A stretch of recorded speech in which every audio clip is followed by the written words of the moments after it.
Yeah, yeah.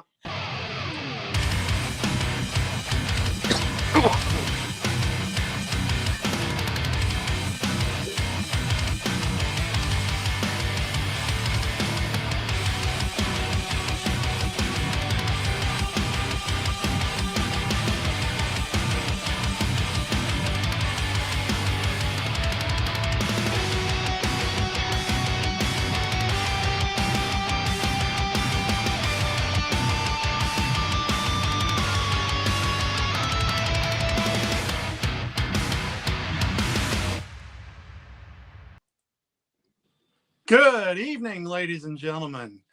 It's Tuesday, so it must be Idle Zone Syndicate time. I hope y'all got a fire built, or an electric blanket, or both. Big dog. Maybe you got a big girl to snuggle up to. I don't know. Okay, I probably shouldn't have said that. I think it is canceled. Well, right here in Not Muchinson, weather is all anybody's talking about anyway. It's -1. There's 7 inches on the ground. The wind's blowing out north about 20 miles an hour, and it's still snowing. So let's talk about fishing. Let's do it. Mm-hmm. Might as well, right? I mean, this cabin fever stuff is starting to really get hold. I couldn't believe that it was going to get this cold, and then it's supposed to turn around and be like 60-ish by Sunday. Yep. That'll be nice. We'll be all like a pack of lizards in our driveways out in layout chairs, just getting some sun. So, yeah. Hope it stays that way for a while, forever. Yeah. It'll be fine with me. We We are full. We are pretty full tonight, though. Good. The casino's got us. All the workers at the casino are staying here tonight, so we got like one room left. That's it. Nice. That kind of makes perfect sense. So, really, I mean, if they need people to work, they gotta. I hate the snow, but it's a nice little midweek bonus for us, really. Cool. So, yeah. Or cold or whatever. Yeah. We're about the same. We got, I don't know, 6 to 8 inches, I guess, on the ground probably right now. And it's still snowing. So, and I'm still fighting this dang cold. So I'll probably be on the mute a lot while I'm coughing. Well, old Crank there is, I think he's in Hawaii or something. That's Florida. At least it looks warm. At least it looks yeah. warm there. Looks warm there. Yep.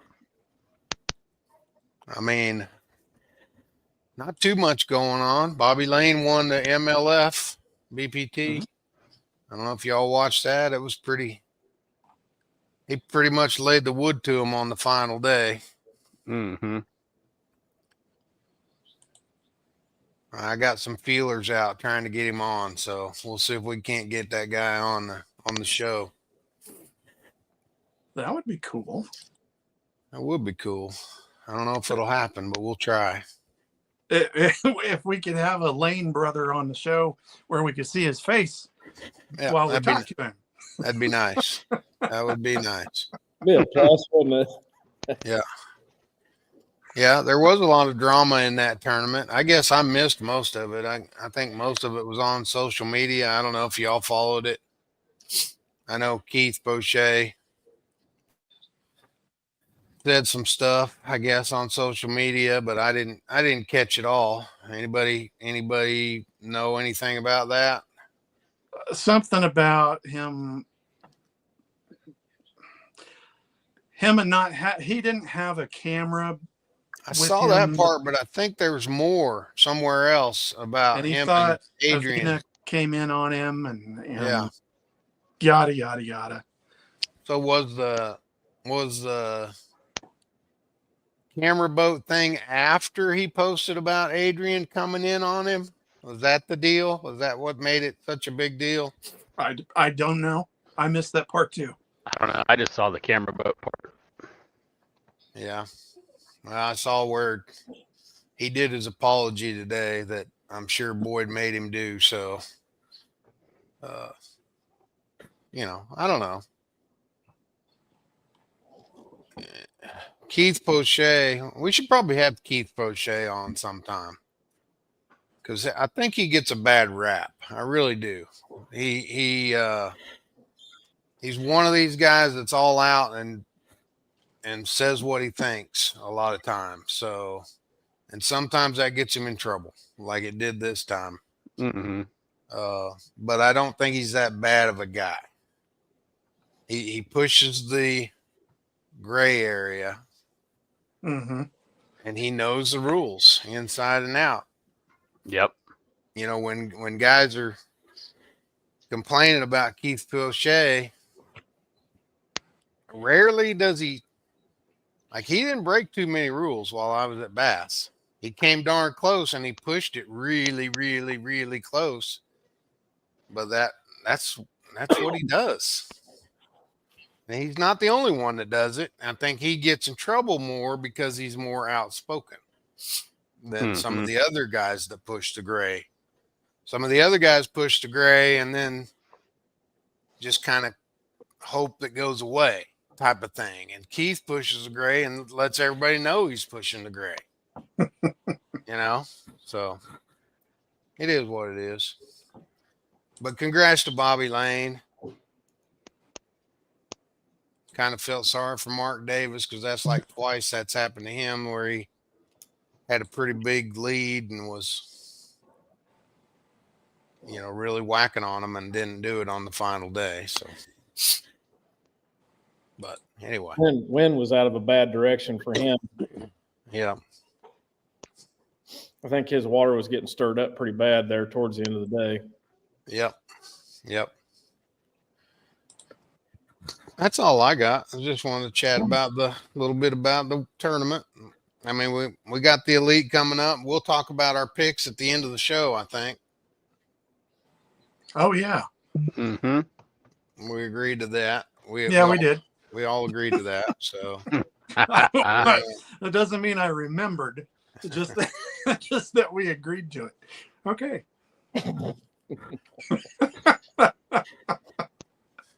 Maybe I can pull them up.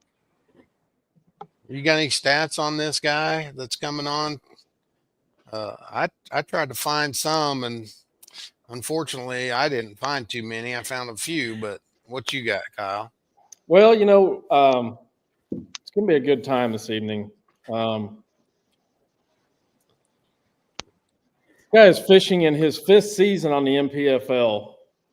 He's a Toyota Series champion on actual Lake Truman, which I think is really cool. Uh-huh. He's a Bass Cat Mercury Pro from hometown Judsonian, Arkansas. Mr. Hunter Baughman, everybody. What's up, guys? Hey, Hunter. Hey, Hunter. How are y'all? Good Frozen. seeing you, man. We're good. Oh, glad to be here. Is it cold down there? Are you getting any snow? Where is? Did he say it right? Because I'm sure he didn't say it right. No, I think he said it right. He did? Yeah, Judsonia. We're like 50 or 60 miles northeast of Little Rock. Searcy. A lot of people know where Searcy, Arkansas is. I'm like 5 miles from Searcy. Yeah. Did you? Are you getting any of this snow? Some inch or two. We're supposed to get 3 or 4 inches, not a lot, but it's cold. It is cold. Mm. It is cold. We So got fish catching. It's way too cold. yeah. Well, we wanted to have you on. We've been trying to get some other MPFL guys on, and I talked to Al, and I said, what about Hunter? Hasn't he been there the whole time? I think you're one of like 10 guys that have been with the MPFL from the beginning. Yeah. And that's pretty cool. That it is. That's pretty neat. I'm not even sure this year if it's still going to be. That may be less than 10. There's not a whole lot of us left. There's a lot of them, or several of them, that were there, say 4 years out of the 5, but have missed a year somewhere along the way. Yeah. And so when the MPFL came along, what made you want to be part of the MPFL, I guess? I was fishing some Toyotas at the time and had some success, and I wanted to go to the next level. I was considering Bass Opens. I was considering, I guess at the time, the Toyotas were your next step up to the top level of FLW or MLF. I don't remember what it was at the time, but Toyotas were kind of your stepping stone there. And I saw an advertisement for the MPFL on Facebook, and I just said, receiving applications, and I thought, well, I'll put one in, just see. I don't know. I mean, it just like, well, I'll just see. And Brad called me, which is president, Brad Fuller. He called me probably a month later after I submitted it, and he was like, hey, man, we've approved or accepted you, but I want to go through. He goes through a pretty in-depth conversation with everyone that fishes. And I remember where I was at. It was really cool to even be considered. And, of course, that was, early 2020. It didn't start till 21. And so I had roughly a year before it started and started putting out feelers and trying to get some – I had some sponsor money, but I was trying to get, quite a bit more. That was a big jump from anything I'd fished. And, man, it just worked out. It was slim at the first. My parents kind of stepped up and said, hey, you want to do this, we're going to help you, but you got 1 year you're going to have to put together in a year. And I've been fortunate to have a title sponsor ever since that first year. So just hanging on for dear life. And you did pretty good. I mean, the first 3 years you finished higher in the AOI each year. Right. 24. I don't know what happened in 24. You went down, backslid a little bit, but I'm sure you'll bounce back. 24 but you did hurt my feelings bad. yeah, and that happens. That happens. But yeah, for sure. When you can be consistent, it was 63rd in 21 and 42nd in 22 and 22nd in 23, and then you finished, I think, 15th or something at the championship. I think so. Of 23rd. 23 championship. So that was, you've had a good NPFL career, and then the MLF win was a big win. That was very, very good timing. Money wise, that was my worst year in the NPFL. I don't think I made a check that year. That was the year that it was just like I was like 1 spot out, 2 spots out all year long. So that Toyota win, it came at the right time for sure. Good Lord, take care of you. But that was a special week. Yeah. I mean, so people can see in the picture if they don't know who Hunter Baughman is. Tell us your story. Tell us your story about how you got where you're at and decided, way back whenever that you wanted to be a fisherman, and then trials along the way, and just kind of how you got where you're at right now. So, at 9 months old, I had bacterial meningitis. I wasn't supposed to live. If I lived, I'd be a vegetable. That's what the doctors told my parents. I had 113-degree fever. Good Lord save me. And, I think you and I, John, talked a little bit about faith when I stayed up there at your place last year, but, I'm not afraid to fly my faith. And, I mean, it was the good Lord and some really good doctors is the reason I'm here. And I don't remember the first time I was in the woods deer hunting. I don't remember the first time I fished. I've grown up in an outdoor family. My family fished to eat. There wasn't much culling. I mean, if they caught it, it was going home. But I grew up doing it. That's all I've ever known. So to go fishing wasn't that big a deal because I just learned how to do stuff a different way than everybody else. And that's just what I knew. But I'm so competitive. Like, tic-tac-toe. It doesn't matter. I want to win. I want to beat you at anything I do. And through high school or through school in general, I wore artificial legs, and I played soccer. I played basketball, and I wasn't very good at either one of them. And somewhere in my early teens, I talked my dad into fishing a local tournament, a big bass bonanza on the Arkansas River, and we did terrible. But I remember thinking, man, now I'm adding competition to the fishing side of things. And like bass fishing, my family was big crappie fishermen, but it's not like crappie fishing now. It's bobber and a minnow most of the time. And that was pretty slow for me. But I liked the bass fishing aspect, and I really liked that competition deal. So when I got old enough to drive, started fishing some tournaments. I actually had a boat, a small aluminum bass boat, before I had a truck. So I'd call people come pick me in the boat up and go fish. But started fishing some tournaments. Man, it took several years. It took 3 or 4 years to have any success. But the first check we ever made, my cousin and I made $4,500 in that big bass bonanza on the river. And then like a month later, we won a club championship, won like $1,000. And you're talking about teenagers still in high school. That was a lot of money, and it's like, oh, now I've got to do this, But I just kind of pursued it. I don't know. I don't really think I knew why I was pursuing it, other than I just wanted to be competitive. And then it just kind of, the ball started rolling. I started being pretty competitive, like locally, a lot. And especially in the Arkansas River, that's home for me. It's not the closest water to me, but it's home for me. And it just kind of snowballed, and I started jumping some BFLs. And y'all probably remember, John, you definitely do, the old weekend series that Bass was doing. Had some success in the weekend series. The BFLs have always been, for whatever reason, it took me to like 3 years ago to cut a check in the BFL. I have no idea why. I always say I just throw my money out the window when I think about fishing the BFL, because they've always been terrible. But other than those, I had success. Mr. Bass of Arkansas, I don't know if any of y'all are familiar with that, but it's pretty much any professional angler that's well known from Arkansas has probably won a Mr. Bass somewhere along the way. It's the oldest, longest running individual tournament trail around. Won one of those, had some success in the other one, started fishing that. At the time, it was EverStarts and then Costas, Toyotas. They just kind of progressed. But the first full year of those I fished, I made 2 checks out of 3.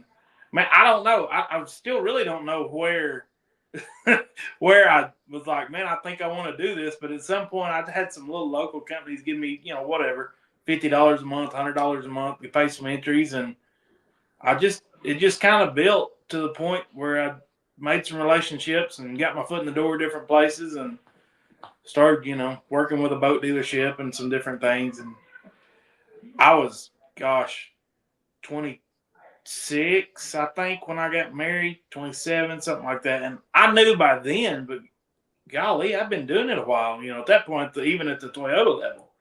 But I'd fish some Toyotas, and then I'd get my butt kicked a time or two, and I'd go home and I'd fish local for 2 years to build up enough money to fish another division of the Toyotas, and just kind of bounce back and forth doing it as I could.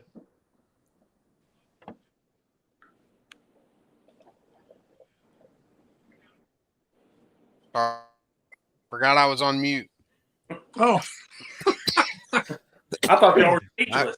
No, I forgot I was on mute. I've been fighting this dang cold for a week and a half, and I'm about sick of it. But that's an awesome story. How much does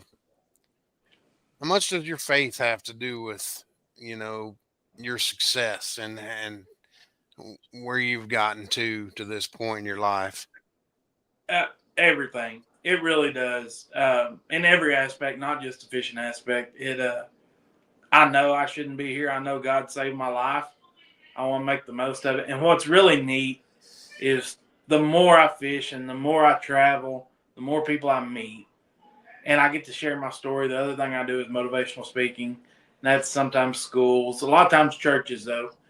And so it's really neat that I've been given a life to where I can tell other people about Jesus and go fishing and hunting. Like, I'm not going to hide it. If I I've always said if I could deer hunt all year, I wouldn't even own a bass boat. Like I'm extremely passionate about my deer hunting too. But I've used both the hunting and the fishing to share my faith, and it's been great. That's awesome. So what you got one coming up?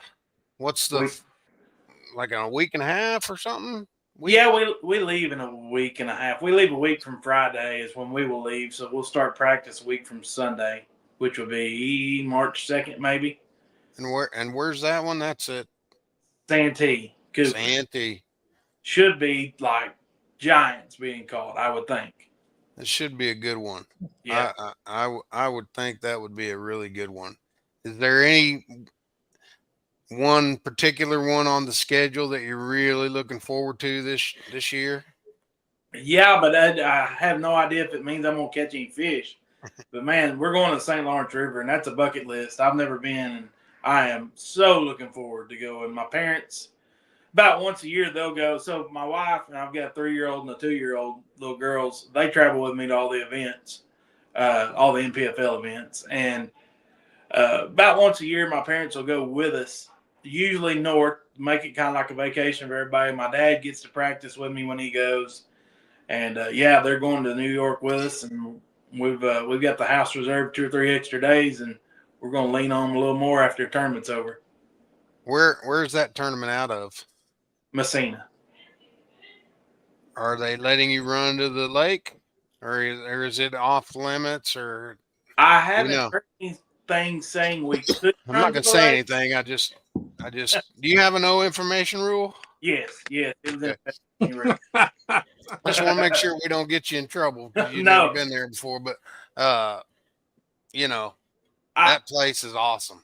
I will say I'm sure there'll be some go to the lake, and without going down a huge long rabbit hole on live scope, NPFL is no forward-facing sonar this year. And Yes. I do think that will take away some people that went to the lake because it won't be as quick when you get there. Yes. That makes total sense. A little bit different strategy, isn't it? It is. And I'm not knocking it. I love it. I just won a little tournament here on Greer's Ferry last weekend, and I never made a throw all day that I wasn't throwing at a fish. Like, I love doing it. But like I told you, Arkansas River's home, so I grew up learning how in muddy current, without any graph at all. But you look at things a little bit differently. Like Santee won't be a whole lot different than what there might be some brush piles you don't fish because you don't have it, but Santee won't be that way. But like we go to Douglas in Tennessee in May, like that would be a huge one if we had it. You'll have to approach it differently. You'll have to approach St. Lawrence differently. And then we go to Logan Martin in September. Like, it'll be terribly tough to catch 5 without it in September at Logan Martin, I would assume. Man, I mean, honestly, Hunter, I think it's a good deal that, we got 3 leagues, all 3, have a little bit different perspective of what they think is right for what the viewers want to see. And, I think it's awesome. NPFL, if you want to watch somebody, go fishing, you watch somebody go fishing. If you want to watch somebody look at a unit and cast at a fish, go ahead. And I'm looking forward to this year. Yeah. Getting to see all 3 of them. I really am. I think they did a good thing. I do like that you have different things you can watch on all the different leagues. I'll be honest, I love watching. I don't know. I got a buddy that swears it's because I love to hunt. That's why I like watching scope, because it's like hunting a certain fish. But when they do the live, like we've done it with NPFL, and of course, obviously I don't get to watch that. But bass, when they do the live and they show the screen, man, I love that. I could watch that all day. I don't even have to see what the dude's doing. But I mean, I think it's great to have 3 different things for sure. And as the year, I'll be completely honest, when I kind of felt it was going to go that way. I mean, nobody had said anything, just some comments have been made. I thought that's how we were going to go. I was really nervous because I'm 5 years in now, but I'm still fairly new to a lot of these lakes, and it's so much easier to learn with it. Yeah. And I was nervous. I thought, man, this is, of course, everybody, this is I'm going to have to kind of resort back. But then by the time the year ended, and I'm not like, I just told you how much I love it. So I'm not knocking it, I promise. But those guys, like here, if I choose to go fish something and don't want to do it, it's okay. I can keep up. But man, those guys like Patrick Walters and the bunch, they're so good with it. I felt like every time I made a cast with a jig or anything else that wasn't on that graph, that I was losing that amount of time every cast I made, because there were 10 of them that were 100% throwing at a fish every throw. I can tell you that feeling that you're having about that is mutual with a lot of guys because, man, it sounds like a broken record. And you don't have to worry about knocking it or not because we've had Matt Herron on here, so we've had everybody. But you know, a lot of people have said, you know, I want to go shallow, but in the back of my head, somebody's kicking them in the teeth out in the middle somewhere, and it just pulling you in a different direction. And there's a lot of guys that have a tendency, it seems like, having trouble making their mind up. You know what I mean? Yeah. There's inner turmoil in there, and I'll tell you, when we were at Pickwick last July, that's what opened my eyes, because we were there in the first year, so 21 live. I mean, we had live scope, but it wasn't a thing then to speak of, except for a couple of guys. And I had 10 pounds the first 2 days, and the last day I had 4 pounds, and I missed a check by like 2 or 3 pounds. Like, I remember I lost a 4-pounder the last day that we got me paid. I know that. And I felt like, now Pickwick's getting better, like the fish are getting bigger. But I felt like last July, same time of year as we were there the first year, last July was substantially tougher to catch a fish than it was the first year. And I never could figure out, I could see them, but I couldn't ever figure out the way those guys were catching them on scope, really. And I'd spent like 95% of the tournament with a jig just fishing. And when the tournament started, I thought 10 a day, like a little bit better than the time before, would have been definitely get a check. And I had like 13 and a half, and like 6 or 7. I had a bad day. Then I had almost 14 the next day, and I missed a check by 8 or 9 pounds, I think. And that was really an eye opener, that I felt, even though I had an off day, it was really tough. Felt like I had an extremely good tournament with a jig. And I mean, not a winning type tournament, but a very consistent tournament. And had way more than what I had the first time, and was so much further away from a check cut. And it's like, golly, I wasted my time. Every throw I made with that jig, I wasted my time.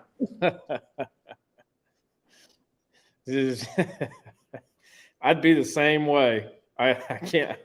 I mean, because I'm with you. I enjoy doing it certain times, certain things. I feel like forward-facing sonar has definitely taught me a lot. Oh yeah.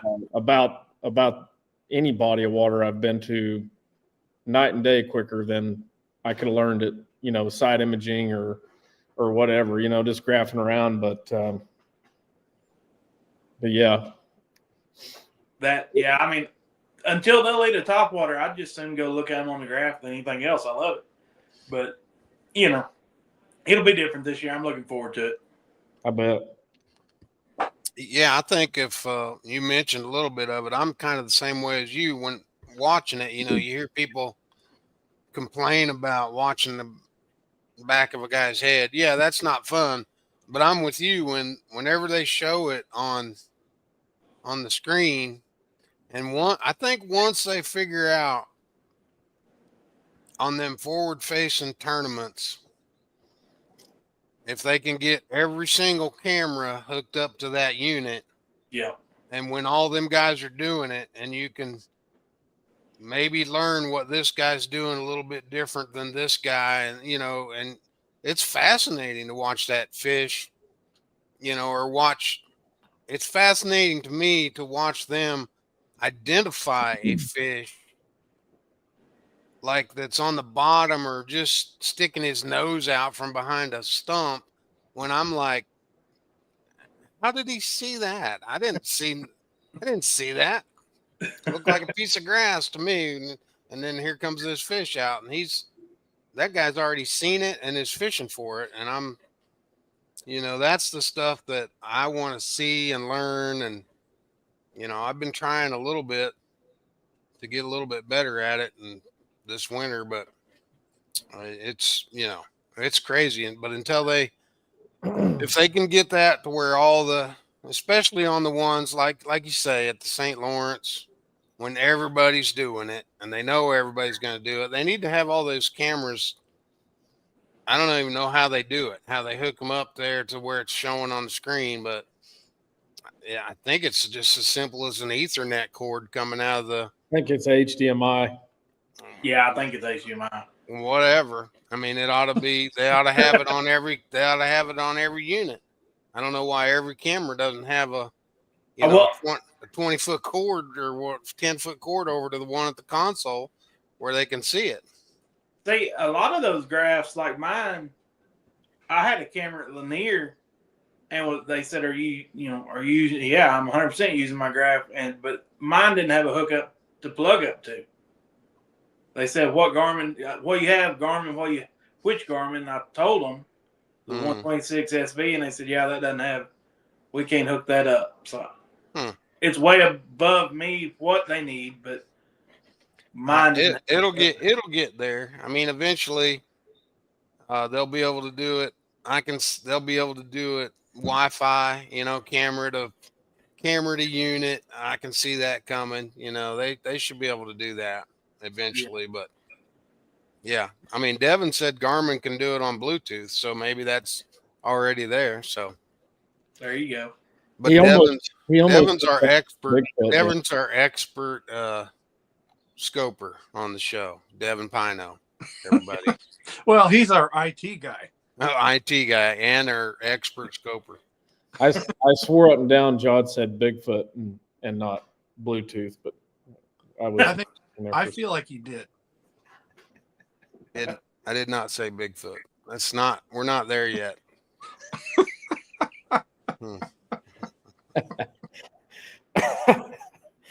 So you run, for those of you that don't know, you fish on the pro, you're in a professional league, you fish by yourself. Do they have marshals or anything in the NPFL? They don't, do they? No, we can have media.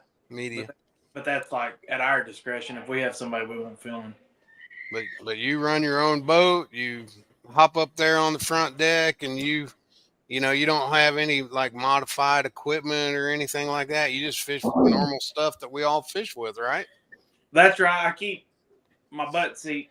I don't have the extension in there. I just keep the seat into the hole on the deck, and then I keep my trolling motor not recessed. But that's the only things is because I use my knee to run it kind of on the back of it, so it can't be recessed. What's the hardest thing to do when you're fishing? Landing a fish or making a cast, or what's the hardest part? Loading and unloading the boat. Loading and unloading. Yeah, and normally I can catch somebody and have them dump me. I'll know somebody at the ramp. Yeah. That's by far the hardest. And I guess if you're actually in the boat, and it's not really hard, but it'd be lipping the fish. We can't use nets, so fighting one to the back. I'm short enough when I walk down to the bottom of the boat, I'm eye level with the side of it, so I'm trying to hold my rod up to keep fishing until I get back up on the back deck.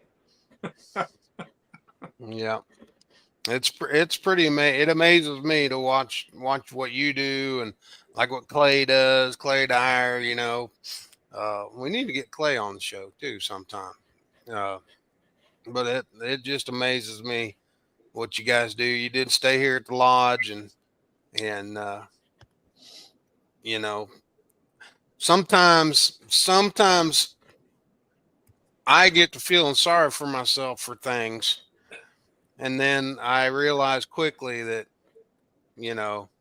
things could be way worse, right? Things could be way worse. And then you have a guy like you that has a fantastic attitude in life and faith and enjoying life and got kids and a wife and travels all over the country. It's just awesome. It's inspirational. Well, I appreciate it, man. I've always said it'd be real boring sitting at the house. I always had to figure out a way to do everything. Yeah, absolutely. Did you said you played sports when you were smaller? Uh, Clay, one of Clay's funniest stories, if you've ever heard Clay talk, is about his football. Is about his football escapades and practice, especially like when he would do everything everybody else did, and including running sprints. And he would say, except it took him 4 minutes and 40 seconds to run a 440 instead of, He's but he still did, faster than me. but he did it. Yeah, I in college I had I don't know, physical ed or some kind of class like that, and we had to we were graded on how quick we did laps and stuff in a gym, and I did it in my chair and I got like a C because he was like, well, according to your age and gender. I'm like, God, man, are you not gonna cut any slack? Wow, you got a C. I think that's what it was. It's been a long time now, but yeah, I was great on how quickly I could do laps. Yeah, that ain't right. That ain't right. Oh well. What? So I know you like the scope, but what's your favorite way to catch a bass? My most consistent way is a little finesse jig. Like I probably made more money on it than everything else put together, but probably my favorite way is a frog. Love throwing a frog. Yeah, Um, they were catching them on the frog this last week, man. That was some pretty awesome footage. Did you see that? oh, I didn't know you talking about in Florida. Yeah. Yeah, I didn't get to watch much of that. Golly, man, the last couple of weeks I've had everything at once, like trying to get the boat wrapped and rigged, and my last 2 or 3 weeks have been crazy. So what is your off season like before you get ready, before you get prepared for your seat to leave next week? Early off, we didn't have much of an off season this year because we fished through December from that cancellation we had in Florida last September. But a normal off season, man, I put my stuff up, and you've still got your sponsor obligations, stuff you got to do. I still do speaking engagements. But other than that, man, I put my stuff up. I don't want to talk about fishing. I don't want to think about fishing. Get me through the end of the year and let me hunt and just leave me alone. And then, late December, early January, I start getting orders in for stuff. And of course, there's stuff you can't avoid. Getting a boat ordered, different stuff. But man, if I can at all spend 6 weeks where I complete break from fishing, that's big to me. That lets me reset big time. And then January, and I write a little column on the NPFL page, and I felt like for weeks it's like another week of doing nothing, pretty much is what. And then all of a sudden I've got all this stuff waiting, and when it hits, the boat's ready, it needs rigged, all my stuff comes in, reels need relined, the boat needs wrapped, houses need reserved for the year, just 500 million things all happen at once. And I fish 50 to 60 tournaments locally every year here too, pretty much between February and October. So a lot of times when we're done, I'm still finishing up championships and stuff locally. But I try. My goal is to be done by mid-October every year, and it doesn't always happen like that. But that would be the perfect world. What's your perfect finesse jig setup? Is that your favorite? Yeah, 5/16 round head, like a green pumpkin and purple. I throw Berzalo Custom Lures. It's out of here in Central Arkansas, with a speed crawl, and I mean like a 7.3 medium heavy or heavy rod and an 8-1 reel. It catches fish. You can do a lot of stuff. You can hop it, swim it, drag it. It's a big deal in the Arkansas River because it's not too big and bulky. They bite it when they're pretty stressed with hot water and stuff. Mm-hmm. It's just my jig. I've kept the running tally. I've never been to a lake in my life that I did not catch one fish on that jig. Even if it was not the deal, I caught one in practice on it, just say I did. But I've got a dedicated rod and reel and that jig tied on at all times. Doesn't matter what else is in the box. I've got that tied on all the time. Awesome.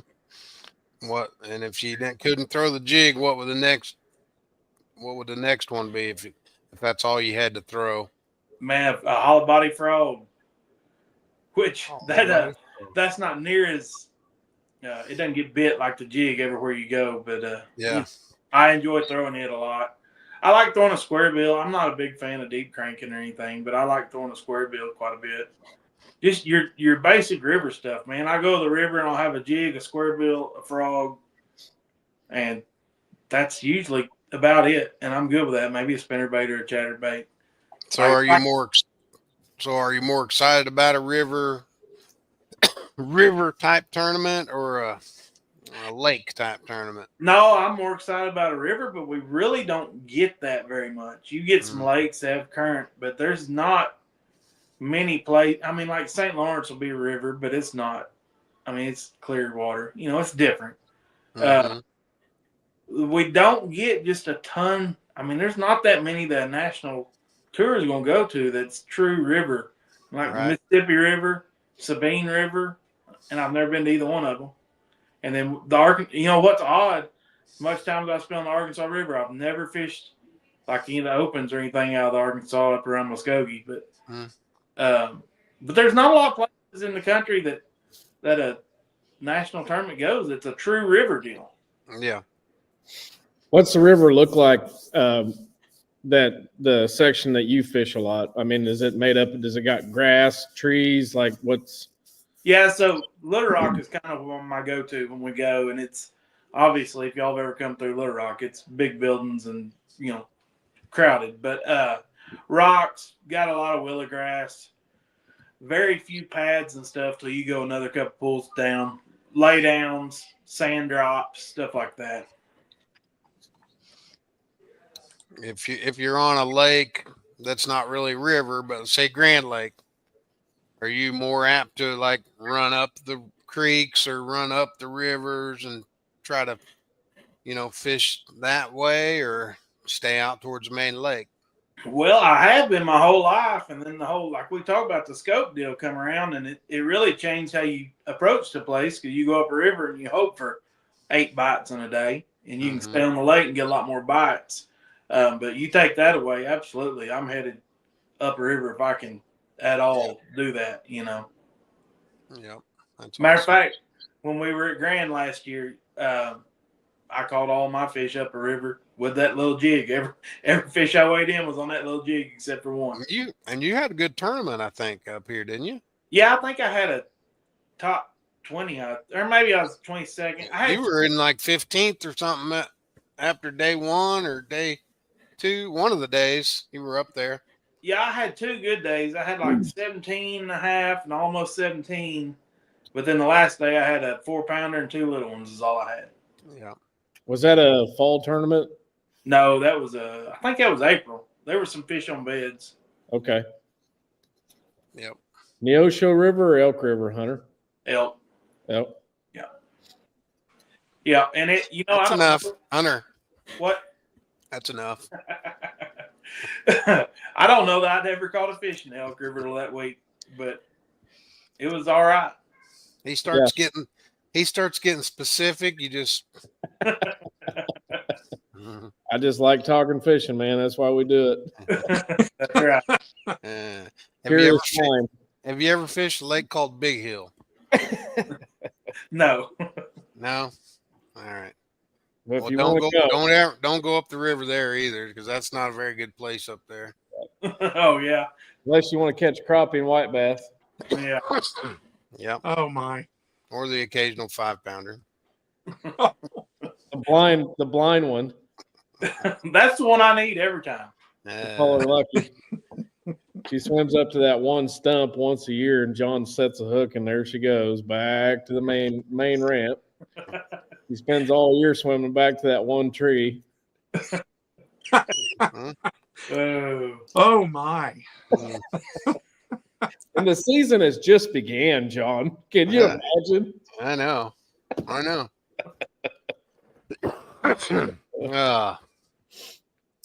All right, I lost my train of thought. What you got, Kyle?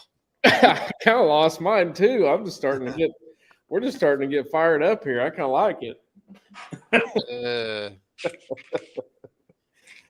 Kyle and I fished against each other we did. I don't know. He doesn't fish too many of them anymore. ABA on this big hill, and we're in the same club. So we like to talk a little smack. Danny's in our club too, but he hasn't really fished with us too much yet. So he hasn't got involved in the smack talk yet. He will. He will though. I don't talk no junk. I'm not a junk talker. Well, neither were me and Kyle, but we rub off on each other. So Bad influence. Oh my. Hunter, you said you get your boat ready every year. You take that to anybody in particular and have them rig it up, or do you have a good relationship with a marine dealership around your area? I do. Horizon Track and Marine, which is Clarksville, which is halfway to Oklahoma for me, but up around Lake Dardanelle. I've been with them for several years now, and they always take care of me. Now I've got a guy in Sherwood, Beast Outdoor Innovations. He does there in Little Rock pretty much. He does all the graph rigging. I let him do the rigging, and Horizon takes care of everything else on it. You know what? A lot of guys really have close relationships with their electronics riggers, boat riggers. Now it seems like if you do it right the first time, you don't have to worry about it the rest of the season, kind of thing. And I like to do some of that at my house from time to time on different guys' boats, and it's just interesting to hear. Is there anything in particular that you have them do you think that maybe sets yourself apart from the rest of the group of guys you fish against?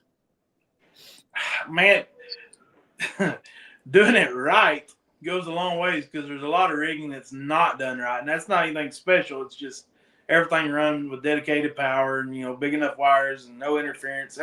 That goes a long ways for sure. Yeah. And then I always have to give them a hard time. I sit so low, especially this year. I've always been a one graph on the front, one graph on the back.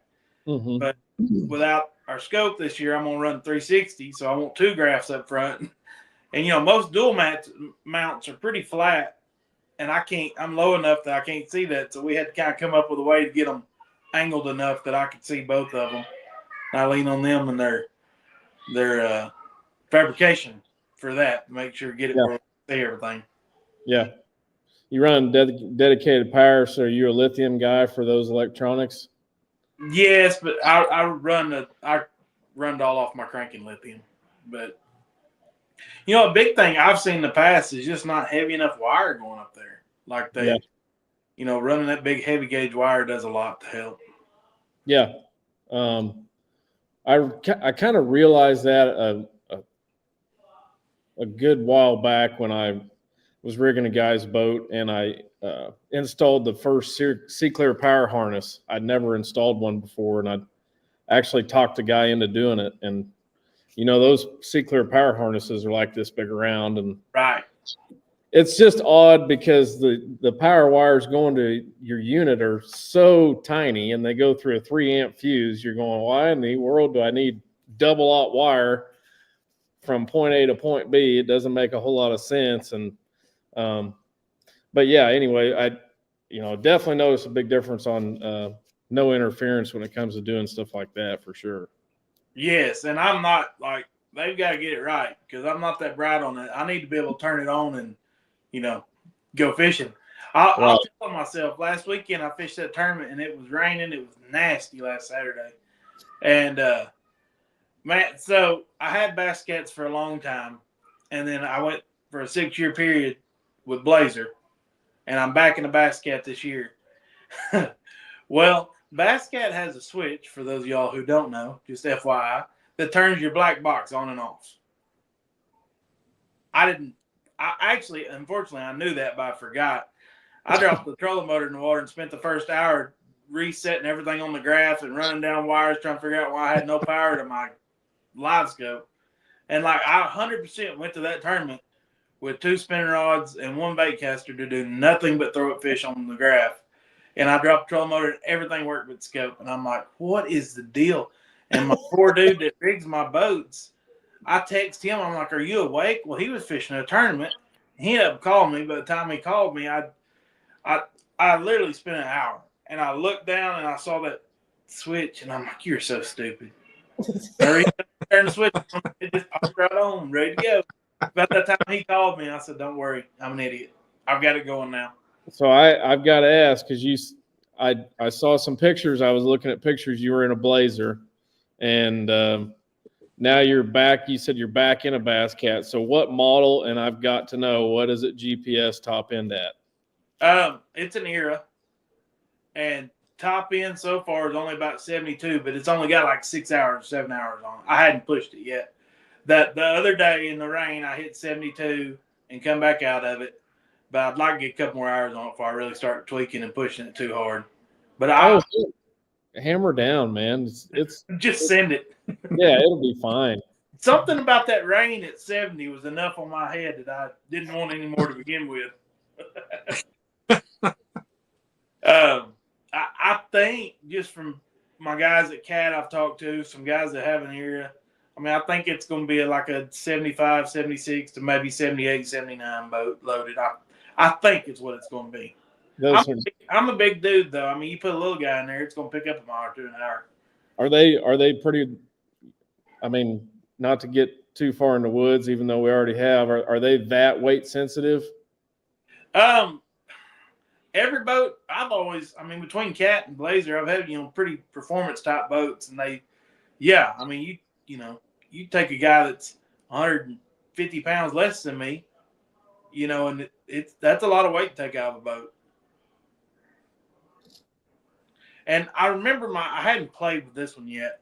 I remember my last year I had, it was a 12 model, but how you arrange the weight on the front deck really affected how it ran too. Yeah. Like you can move stuff from the one side to the middle, but now I'm kind of setting my way where I like everything, so I don't know that I will do that much arranging. Yeah. Yeah.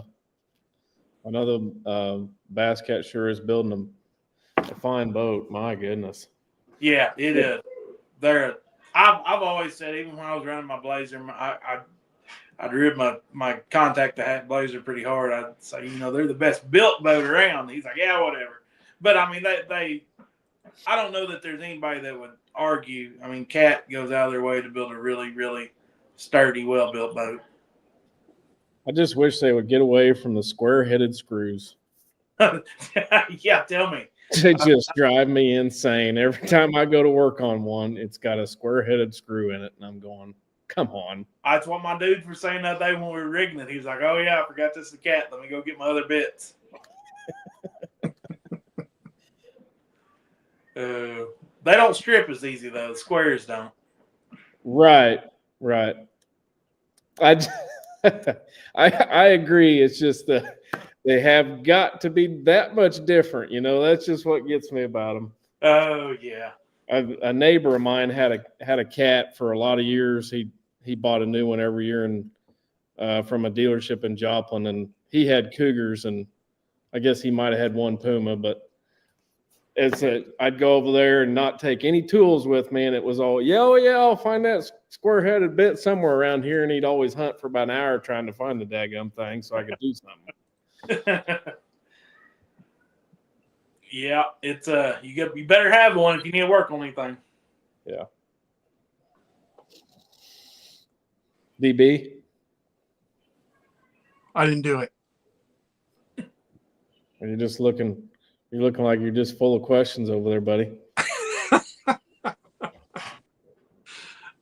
Hunter, you said that you take the whole family a time or two a year. Do you normally travel with your wife and daughters? So we do. The wife and girls go with me. Like when I fished Toyota and stayed at John's place, we didn't, just because there's hardly enough money to be made there to offset the difference in taking and dealing and doing with them. Plus, I'll be honest, if we came, we couldn't stay at your place. Nobody wants to hear those girls screaming. We can't be next door to somebody that close. We got to run a house. Yeah, we got a pond they can swim in. Hope's little pond there. I threaten every day to throw a frog in that pond. I just want you to know that. But, yeah, they go. So, event 3, I guess, the first year of the NPFL, we were in Florida. And they just made Big Al had just made the announcement 5 minutes till national anthem and stuff, and my phone rang, and it was my wife, and she up to that point hadn't traveled with me, and she was pregnant. She said, "They're admitting me. I'm in labor," and I was like, "Oh no!" So I fished till like 10 o'clock, and got on a plane, waved my fishing in. Al took me to the airport, flew home. We had a baby the next morning. That night, I got on a plane, flew back, and we crossed the lake to land as everybody was taking off. And I got back in the boat and fished the last day of the tournament. And that, when you were talking about the points from that first year, I was in the 60s, but I'd had like 20-something the first tournament. I was like 45th or 50th the second tournament, and I was really good shape in the points. And I was doing all I could to stay in the points that year because of the championship. And that one killed me. I ended up finishing in the 90s because I missed day 2 of that tournament. But since then, so we kind of talked about Andrea staying home, with at the time, just my oldest, full time once she was born. And she's been able to do that with both girls. And so they go with me, and we have fun. They go pill around. They may go to a zoo of a day or whatever. Then they're there at weigh-in every day. We come in. We drive our boats through for the weigh-ins. And they all come jump in the boat with me and ride through the weigh-in every day. Heck yeah. That's the way to do it. Yeah. I'm not saying I wouldn't do it if they didn't get to go to all of them, but it'd make it a lot harder. There'd be some tough decisions deciding if I was going to keep doing it or not if they couldn't go. Absolutely. Y'all may be able to hear them. I hear them in there yelling right now. I hope it's not too loud. Oh, no. If I was in my living room, it'd sound like a war zone too, buddy. So you're not alone. I'm hiding back here with the door locked, but, these walls are only so thick. When y'all are traveling together, is there anywhere you see a sign on the interstate, you just got to stop every time? Buc-ee's. I will get thrown out of the truck if I drive past the Buc-ee's. Yes. And the kids don't know it yet, but I told Andrea I went and pre-practiced for a day at Douglas, and that's Knoxville pretty much. And there is a Buc-ee's within like 15 minutes of the ramp. And I'd say in an 8-day period of us being there, they'll go 4 times. I mean, if y'all go into Buc-ee's, you know what I'm talking about. There's a giant blow-up Buc-ee before you ever go in the second door. You come in out the parking lot, and every one of them's got this giant blow-up Buc-ee for sale right out there at the door. And my girls have to have a picture with that Buc-ee every time we pass one. Heck yeah, that's awesome. They don't care about anything else. I think we're in Florida where you pass several. We had just stopped and filled up and went in. And we went like 100 miles and passed one, and they threw a fit because I didn't stop. I am not stopping again. Yeah, you lose another 150 in there. Yeah, I guarantee you it's 100 in the truck. Then you go inside and try to feed 4 of us because everybody wants to eat every time we go in.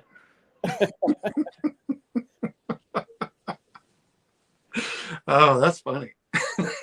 So, yeah, we like our Buc-ee's. If we do have to pass one, we try to get their attention on something else in the truck as we go past. But, there's about 15 signs leading up to every one. It's hard to keep their attention away from all of them. Yeah. Oh, that's awesome because we've been doing this almost a year, and I have asked that question of every guest, and almost everybody says Buc-ee's. No kidding. No kidding. And it's funny, the ones that don't say Buc-ee's have specifically said, there's no way you're getting me to go to Buc-ee's. So when I went, I went on a little pre-practice trip to Douglas and to Santee in January, and the guy that went with me, I said something about I saw a sign for Buc-ee's. And I mean, I like Buc-ee's. Their food's pretty good. You can fill up and get something to eat and keep going. And I said, oh, we got a Buc-ee. We were talking about stopping for fuel and food. I said, we got Buc-ee's in 60 miles. We'll just stop there. He said, well, I've never been to a Buc-ee's. I said, well, it'll be unlike anything you've ever seen in your life if you've never been to one, I promise. But, you know, so the one in Leeds, Alabama, which is right out of Birmingham, that is just, I mean, perfect, a fuel of diesel from my driveway to there. And that's kind of where it started, is because it's easy to pull in and get fuel. And so every time, I feel like from Arkansas, everywhere we go east. I mean, every time it feels like. So, yeah, we just almost have to come through Birmingham every time. So that's our stop point. Our first stop every trip pretty much is at Leeds, Alabama at Buc-ee's. That's the first one I went to. Is it? Yeah. That's cool. Do you know Neil Paul? Oh, yeah. Anderson? Yeah. You know Matt Shell, the guy that runs the park out there, the big, humongous, tall guy? Yeah. That's Matt Shell. He's diehard Buc-ee's guy. He's 2 hours in the store every time they go Buc-ee's guy. Oh, no. When they had the classic at Fort Worth the last time, Neil was telling me the story, because there's a Buc-ee's between Ray Roberts and Fort Worth. Uh-huh. And Neil was telling me the story that Matt made Neil stop every morning and every time, going and coming. and Neil was about ready to have a cow. So next time you see Matt, you'll have to ask him about that. I won't lie. They're building one just south of Little Rock that I'll have to drive past to fish any of the Hot Springs area lakes. And the thought of a brisket taco on the way to the tournament sounds pretty good. I'm not going to lie. Yeah. Yes, it does. Do you have a routine? We got another guy that's been on the show that has a whole routine. Like when he goes in, he goes straight here, or he goes straight to the bathroom. Then he comes out and he goes straight over here. And then he goes over here to get this. And then he goes over here to get this, and over here to get this. And he was telling us all exactly where they are, where it's located, the name of it. And he can tell you how much it costs him to get in and out of there every time he goes in. Oh, no. The only routine we've got is we go to the bathroom, and I keep one of the girls while Andrea takes the other one in to potty and brings that one out. And I keep her while she takes the other one in to change the diaper, and then brings her out. And then Andrea goes back in, then she comes out. It's just, that's the only routine we've got. So we head to the bathroom to go in. Awesome. But that's it. Reading some of the comments, it's they're filling up over there, guys. Yeah, I saw the one about the big deer. So you said you're a hunter. Huge. And one of the guy was asking about the big deer pictures. There's one. There's a good. Oh, yeah. That was this past November. That y'all know who Lindell Martin is? It's fished FLW forever. He fishes up. That was at his place in Texas. It looks warm. It was warm, but it was as cold as they'd been all year in November when I got there. That's within 10 miles of Amistad. Oh, wow. Nice. Those mesquite trees in the background? I believe so.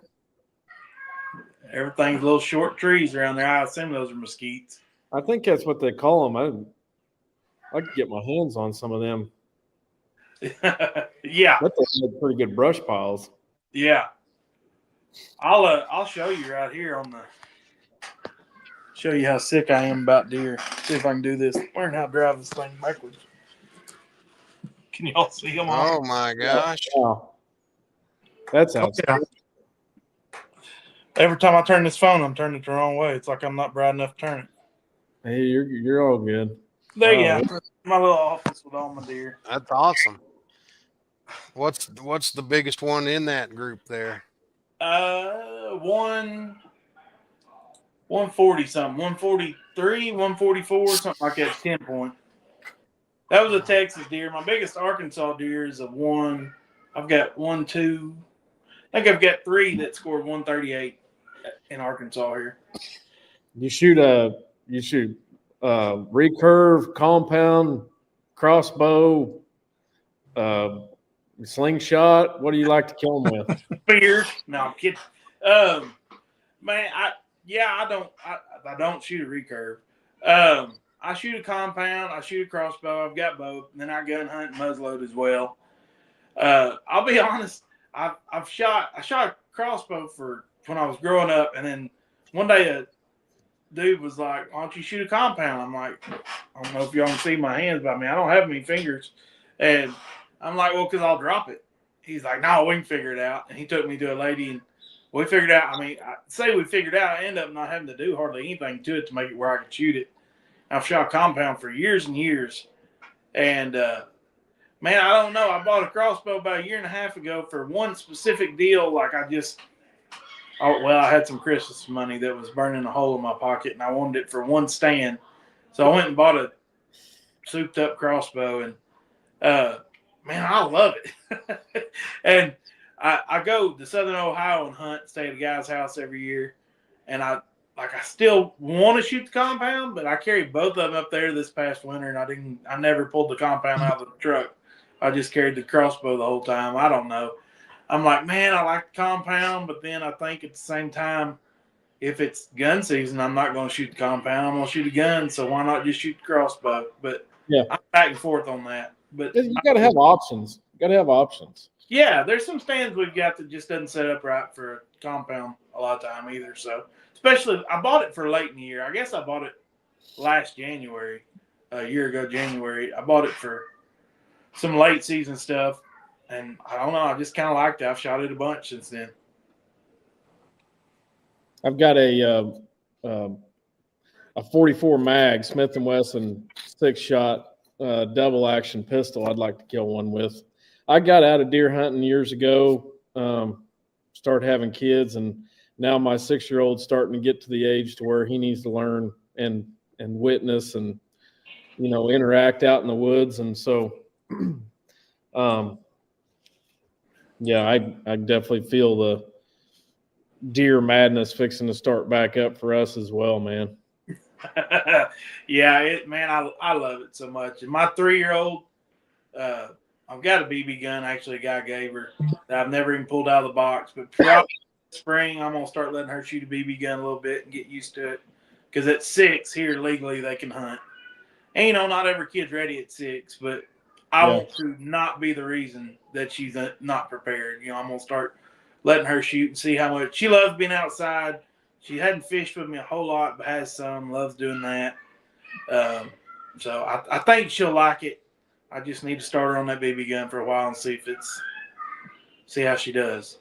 I've been attempting to make my son responsible with a Nerf gun, and there's a couple of guys in the live chat that probably attest that he's not quite ready to go hunting with a real thing yet. Yeah. Yeah. He just can't pass up the opportunity to shoot somebody when they're not looking, Yeah, that's even with me holding the gun, you're reaching around her. I'm still not sure she's ready for a BB gun yet.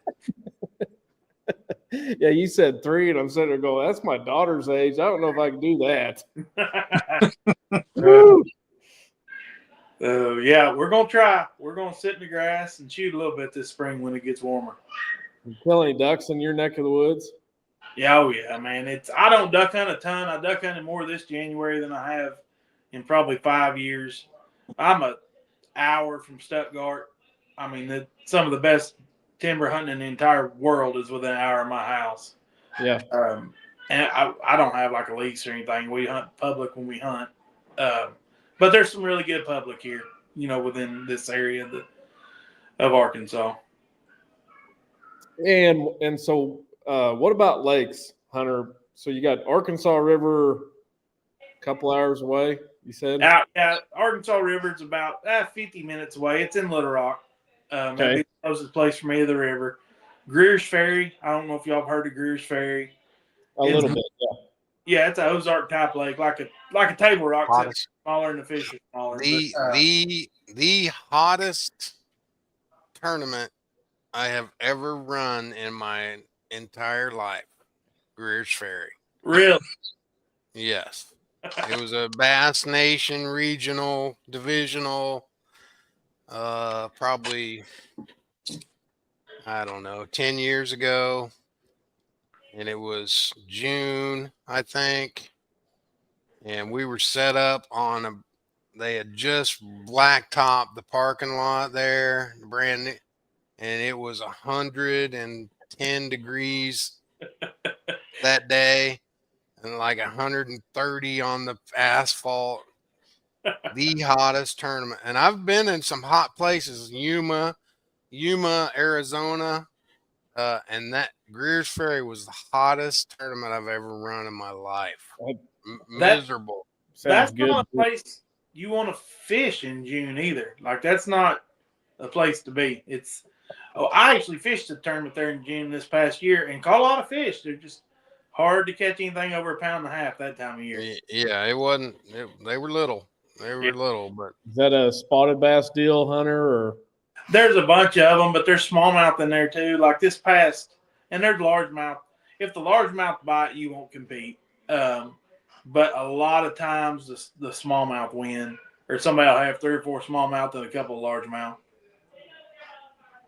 But gotcha. the spot's like, I mean, I know of a 3-pound spot that was caught this winter, but like 1.5 pounds is a big spot, 1.75 pounds, something like that most of the time. But even in the winter, you're talking like a sure enough good day is, 16 pounds is like catching them there. Really good. John, if you've been there, the biggest bass I've ever caught in Arkansas, I caught in the tournament there. It weighed 864. And you want to talk about surprised, because I had that and my partner caught a 5 in the same day. We had like 19. And second was like 8. Wow. I mean, it was when that fish jumped, I thought, oh my gosh, that's bigger than second place. Yeah.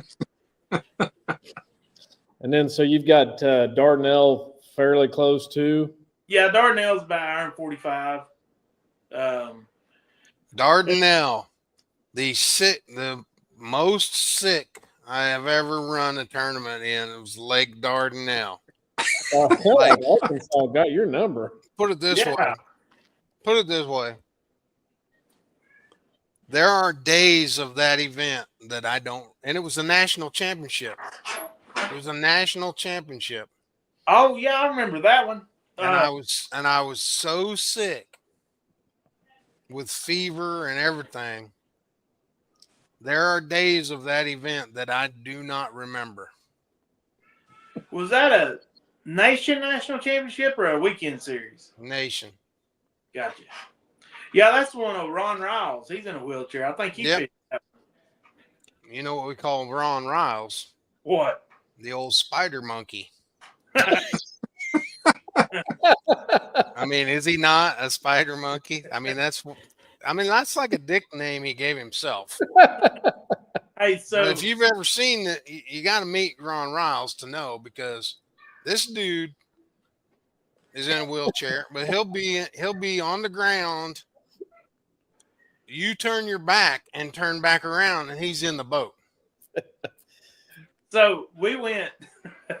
I knew him from some other tournaments before that, and he made that championship before it went off limits. He drove up, and we went boat riding for a day, but it was just me and him. So he was like, "You get in the boat, I'll back you in."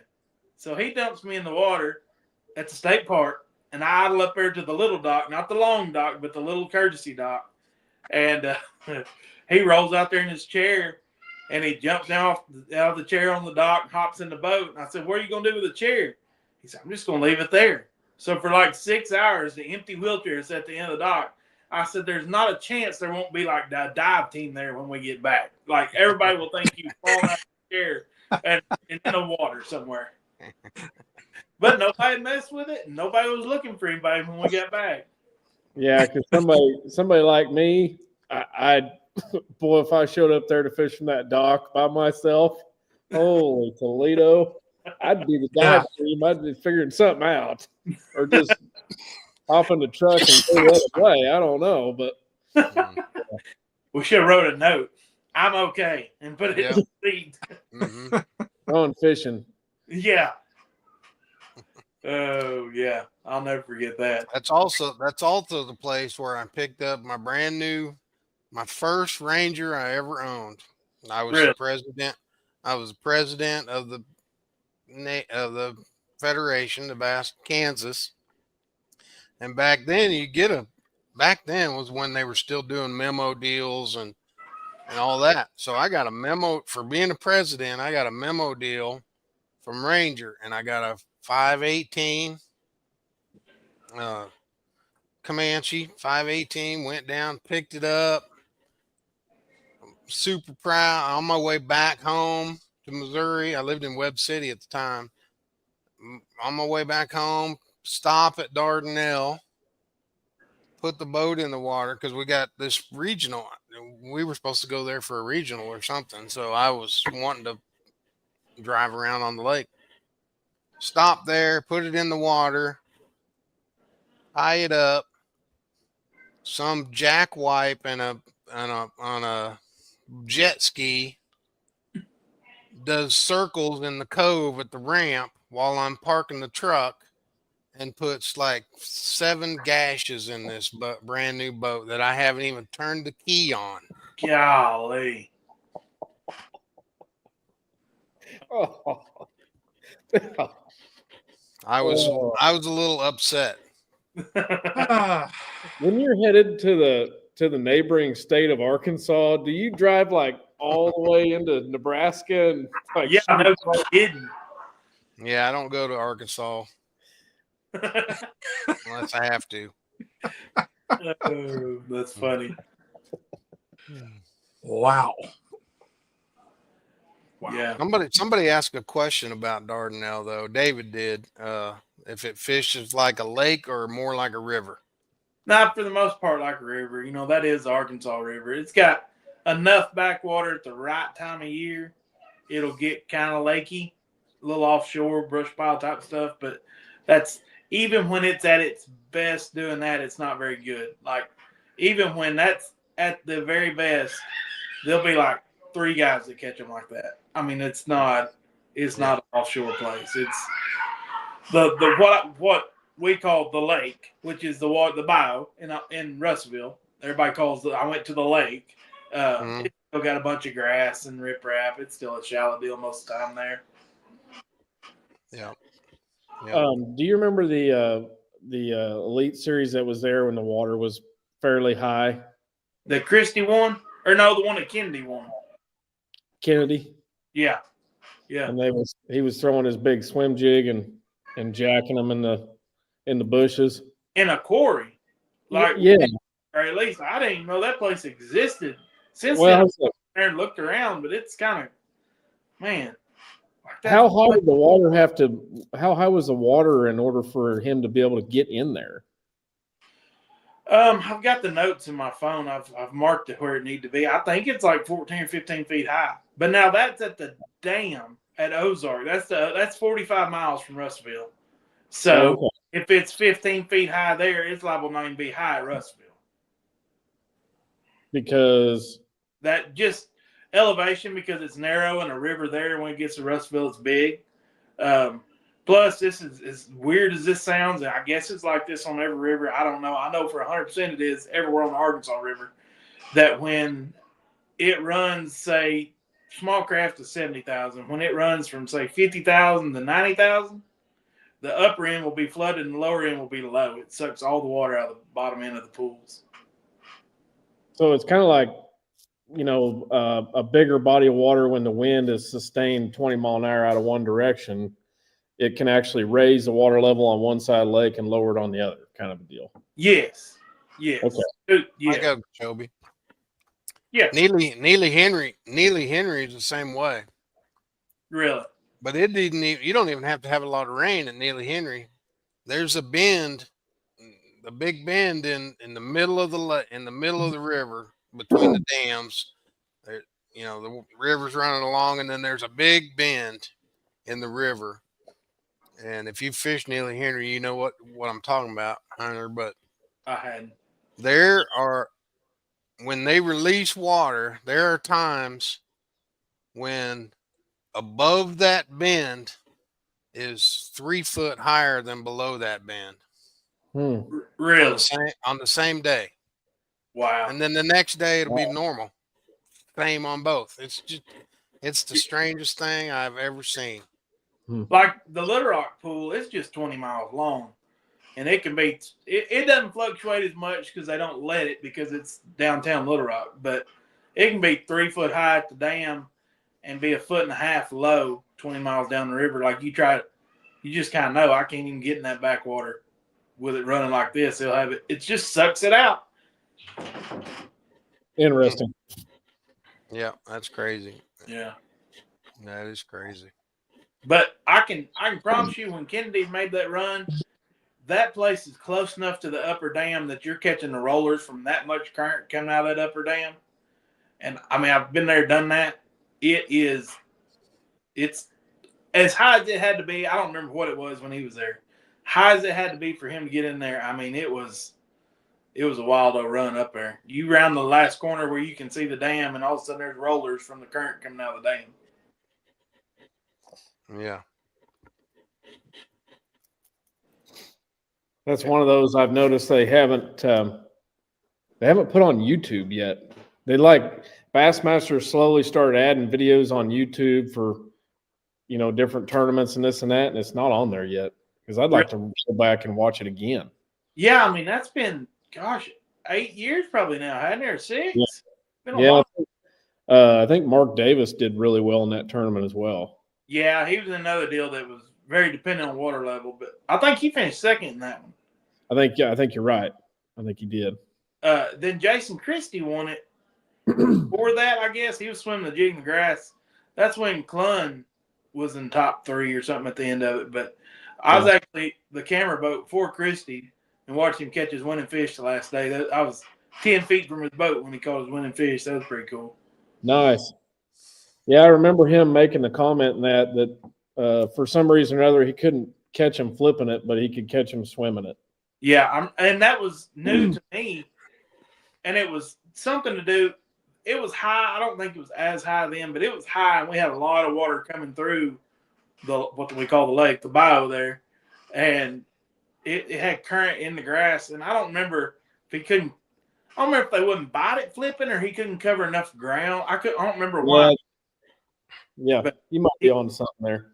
Definitely was the swimming deal was John deal. And Hackney was having really good events that tournament too. Yeah, Hackney was in a little backwater, and John probably Sego. You know who I'm talking about, the Japanese camera guy. Yep. Uh-huh. I had Sego. I didn't actually have a live camera. I was carrying Sego around taking pictures, and Hackney was in this little deal, and it necks down real small, and then opens up to this little lake with a bunch of timber, and he was catching them on a magic tree. I don't know if you remember that. He was catching them cranking a magic tree. Yeah. Well, I didn't know. Like I'm not watching the live. am part of the tournament, so I'm not getting to watch. So we come by and Sego's like, hey, there's Hackney in there. Let's go in there. So I drop the trolling motor. I'm talking about like it's blowing mud. Get in here, and I get stuck like right next to this big tree. And Hackney's like throwing a fit in this lake, waving at us. And somebody else is like, you got to leave. You're on the magic tree. You're stuck. He's just waiting on you to reload. I'm like, oh, crap, I didn't know. I'm just doing what Sego's telling me to do. But I was like, against the magic tree, stuck in the mud. He was flipping like a floor. So he was flipping like some willows that were in a quarry or something, and then he would pull his chartreuse caboose out like every day and whoop a 4-pounder off that one tree, I guess. Yeah, so when he was flipping in that quarry, he was pretty close to where Christie won. Then he'd go out of the lake and was fishing that other deal. But He's fishing with us this year. I don't want to tell him I did that with me on day 4. He may never speak to me again. Well, I was just gonna say you need to have that talk with him prior to the first tournament Yeah. because he's away in line. Yeah. Oh no, I'm good. Oh, that's hilarious. Oh, hey, by the way, I'm the reason why you didn't catch one off that log. I was like, what is he doing? And I'm like, oh no, he's waving at us. Oh, that's hilarious. That's all right. He was like, 200 yards, 300. He was a long ways from us. But I'm like, oh no. We're the reason throwing a fit in there. You're not the only one on this screen Hackney's ever cussed out, so don't feel bad. Well, I was far enough I couldn't hear him anyway, so I'm sure he's over it by now. You can talk to him; he'll be all right. I've never spoke to the man, but that's probably not how I'm gonna break the ice. Brian Head said stay off his stuff on Greer's Ferry. Oh, geez, Brian Head. He ain't fished a tournament in 2 years. He's been talking some smack in the comments a little bit. Yeah, he has. I'm sure he has. Yeah. Danny, what else you got? I know you got one more question. Oh, I've always got a question. Man, I'm just sitting back listening. Sometimes you just sit on the tailgate and listen. Yeah. And that's what I'm doing. But being a scoper, what's the craziest thing you've seen on screen? Or maybe the most unexplainable thing you've encountered? Oh man, I'd have to think about this. Gosh, I don't know if I know one thing just right off the top of my head. You see a lot of really cool stuff. Ooh, I don't know. I always thought it was cool when you came over a rock or something. There'd be 30 fish appear out of nowhere and go after your bait. That was always really neat. But that's not that crazy. I don't know. Let me think on that for a second. I don't know. We're gonna need that spot where 30 fish are behind a rock. Yeah, that's Brian Head's spot on Greer's Ferry. Yeah, I've never seen one of those spots before. Well, if you fish enough at Brian Head spot, you'll see it. Hey, I'm gonna brag on Brian. When I didn't have a whole lot of sponsorship, he was with a different company at the time, but he took care of me, and I hope he knows that I'm very proud to call him friend. But when not a lot of people believed him, he did. Yeah, I had an opportunity to work with him when he was at that company, and he's a really cool guy. Yeah, for sure. Everybody's got to have people like that, friends like that look out for you. That's right. And if you ever need to know anything, he knows everybody in the fishing world. He does. He does. That's good to know. That's good to know. He's in the right profession. I think, a guy like that, he's in the right career path. If you're not a professional angler, I'm just saying this because maybe I can join that dream team one day. If you're not a pro angler, I think it would be cool to work in the fishing industry somehow, Yeah, for sure. So. Yeah. It is cool. But I don't want to be the hostess with the mostest. I'm out on the lodge thing, but well, I mean, you host a fishing podcast. You're in the industry. I'd like to maybe do something a little more lucrative there. Oh, you'd like to make a little money at it? Oh, I get you. I hear you. Stay away from the actual tournament fishing if you want to make any money. Yeah.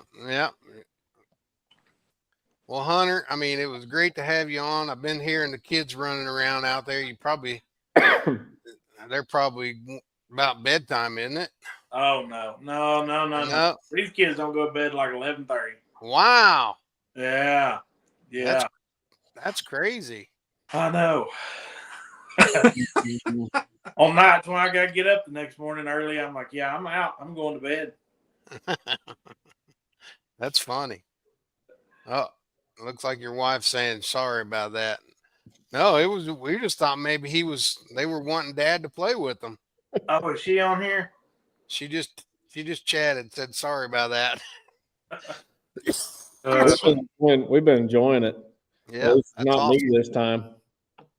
Well, we're glad you came on, and we want to wish you good luck this year, and maybe we'll have you on. We kind of get this promise, if you'll give us this promise, when you win an MPFL this year, that you'll come on our show first before you go on anybody else's show.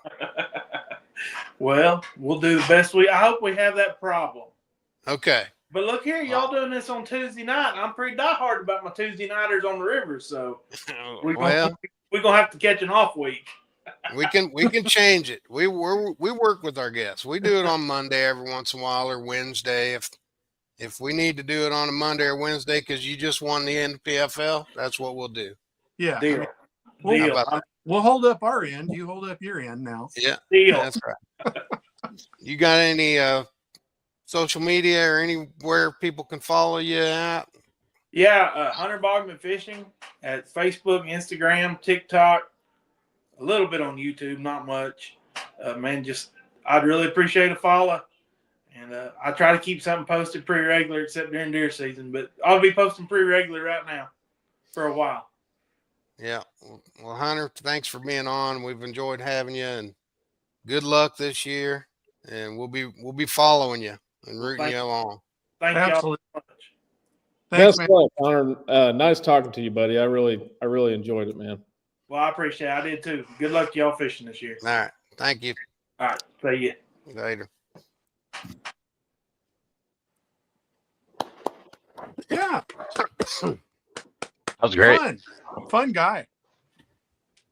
Yeah. Another good show. That was awesome. I'll be glad when this cough is over, man. I'm sick of it. So Yeah. the second part of our show, as John alluded, was the part where we were going to talk about our fantasy fishing picks. I got a little story for you guys about fantasy fishing, Oh, okay. because I was planning on preparing for this segment of our show, but I couldn't remember my password to log into fantasy fishing. Oh no. Oh, here we go with the excuses. Mhm. He's just sandbagging to wait and put in his picks tomorrow at last second. I tried to do the whole forgot my password thing, and they wouldn't even send me an email. So I had to create another account. And at the first of the show, I have chosen my A, B, C, D, and E's, and I have my weight picked. The only thing we haven't really discussed is I feel like there's always somebody that you want to pick that you maybe didn't put in that block. And I like to call that kind of a dark horse. So I don't know if you guys maybe want to do that too. And I'm not going first, but I would like to go maybe third. What? Or second. I don't know. care. Who's the youngest guy on this screen? Crank. Yeah. I think that's the order we go. Youngest right. to oldest. Now, hold on a minute. Hold on. Let's set this up. So are we doing A and then everybody does A? Yeah, let's do that. And so if I give you guys a silent treatment, I don't need a whole bunch of comments. Okay. I take my fantasy fishing extremely seriously, and so, but there's going to be a pattern. There's going to be a pattern to this season. I got to get logged into so I can see who I picked here. Well, you go last, don't you, or does Danny go last? John goes last. Okay. I don't know. He's thanks for 26 years older than I am. Thanks for the kind words there, Crank. I do what I can. So anyway, do we want to go ahead and we're going to do A first, right? Well, I I got to get into it too. So Mm. talked for a long time. Oh yeah. I'm just trying to still coax away this winter time. Okay. It's been tough. So the thing I'm going to talk about here just for a second while everybody's getting set up is I really, really enjoy the fantasy fishing idea. What I don't enjoy is forgetting to put a pick in prior to the first tournament day. Yeah. That completely screws you up for possibly the rest of the year, or if you've done well towards the end of the season, it sucks. I did the same thing you did. This Tuesday reminder deal, I like that idea. We shouldn't. It shouldn't. That shouldn't happen to any of us, and it did happen to me too, Kyle. I remember one year I was actually doing well in the bass, the employee pool, and that's all bass people doing it. Of course, some of them were people like Emily that were picking, their picks by the color of their jersey that they're wearing, and doing well. But I was doing well one year.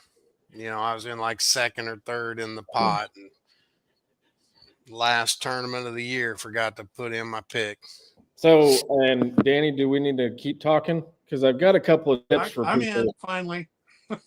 This is only the second time I've ever done this too. So Well, I'm ready. I'm going to give a couple of tips just real fast before we get crazy here, Crank. All right.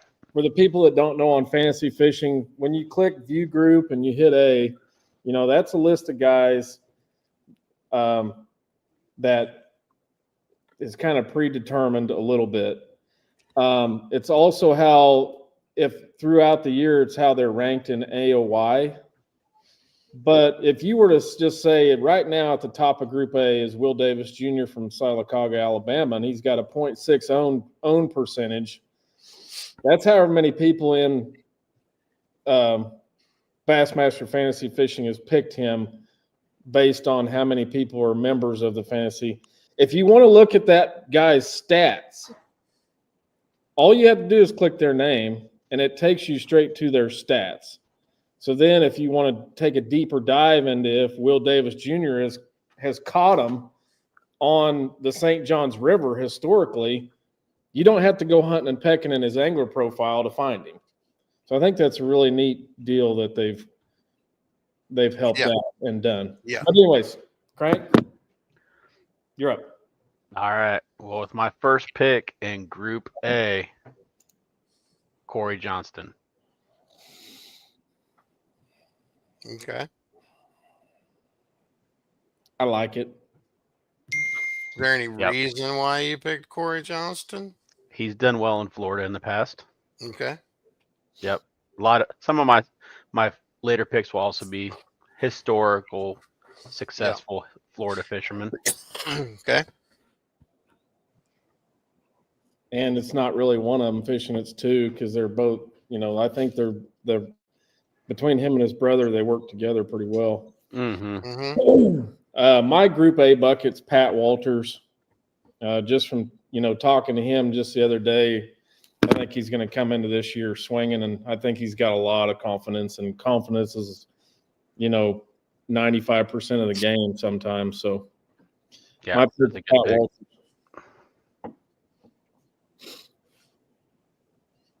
Gotcha.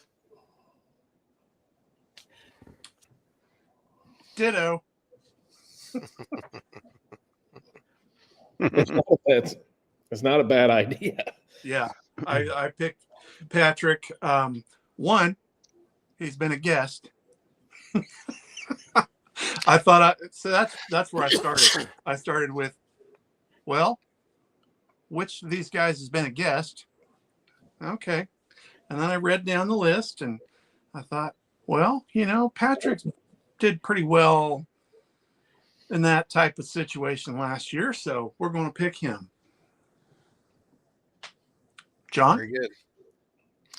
I'm going to pick Patrick Walters. Wow, I'm the odd man out, huh? Enough said. Hey, sometimes you got to go against the flow. All right. So All Okay. right. Well, with moving my right along, my Group B pick, Drew Benton.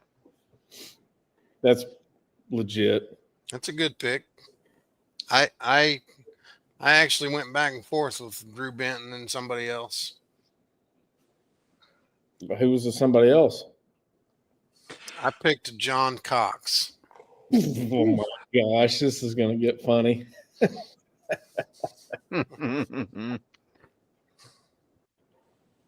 Well, DB, I'm gonna leave you for last because I picked the same John Cox, and I'll say this: I know what the weather is gonna do around the St. Johns River, and if there's somebody that can grind it out and probably weigh in a decent bag every day, it's him. And it was hard to pass him up in bucket B. Yes. I mean, we should tell everybody watching, remind everybody watching that they can get in our group, right? Yes. So they can get in this group by going to Fantasy Fishing on Bassmaster.com, click Find a Group. Idle Zone Syndicate should be the only Idle Zone Syndicate in the world on there. And Kyle has put up the password on the bottom of the screen there. Lake Lodge, capital L, Lake Lodge, Grand. All right, moving on. Where are we? Danny's pick for B. and with Dan's pick in Pool B, Pat Schlapper. Oh, Nice. there you go. Uncle Josh Pork Frog on a jig. Yep. Okay. And he's been a guest. Yeah. That is true. I like the pattern. All right. And one more thing on the buckets, and Kyle was explaining them eloquently. The first tournament is kind of a wild card. So they just kind of divide up all the names and put them in the pot. And then as the Angler of the Year race moves along, the ones in the top of the Angler of the Year standings will all be in Group A, and the next ones will be in B, and so forth. Kind of makes you choose between several of the good ones, because if they mixed them all up, there might be top 5. There might be a number 1 Angler of the Year guy in A, and number 2 might be in B, and number 3 might be in C, and that wouldn't work. So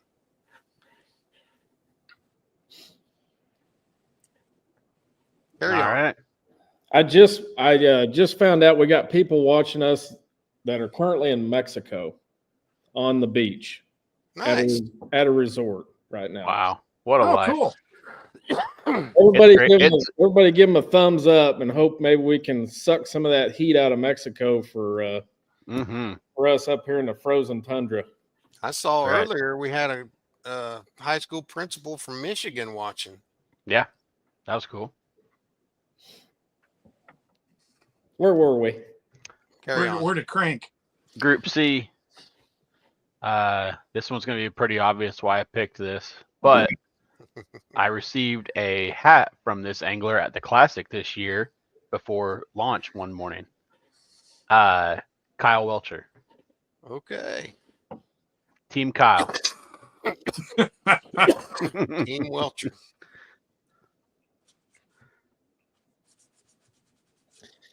I went with Brian Schmidt.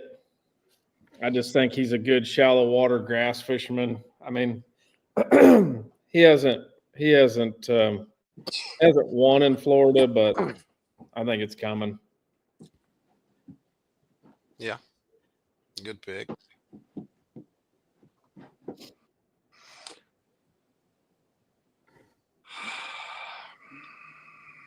Well, mine is just the trend of being a past guest. I went with the Prodigy, B. Paul. Mm-hmm. Okay. Brandon Polinick. Not a bad pick. He's got a Yeah. pretty heavy own in this one, which I'm not surprised. I mean, at 15.6, like you said, Welcher's at 16.3, which is a lot. Yeah. I think Welcher, the last time they were there, had like a 10-pounder, John. Is that right? Do you remember? Yeah, something like that. And yeah, I'm not surprised Hackney's at 32 in this group, which is, says a lot. I mean, he's a veteran that has been Yeah, to it's just Florida a lot. his flipping repertoire. Yeah. For some reason or another, this tournament at the St. John's, I think, is going to be maybe a little bit different. I think I just have a feeling they're going to catch him on a spinnerbait for some reason, but Good.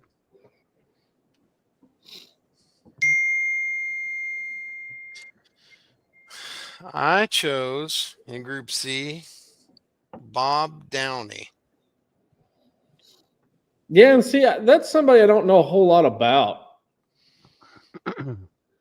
He's had some good tournaments down there, and I just kind of went with history on Bob.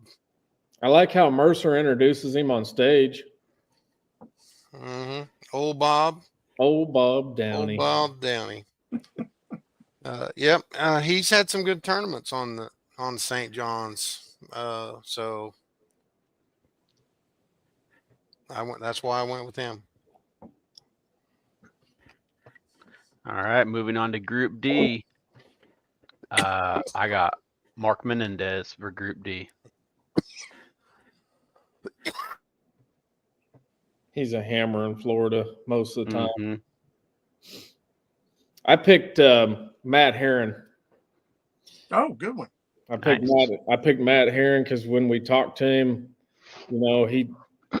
if I can get through this and if I can get through that, and I'm just ready to go fishing, and he acted like he was mad at him. So I think he's going to come out of the gate swinging as well.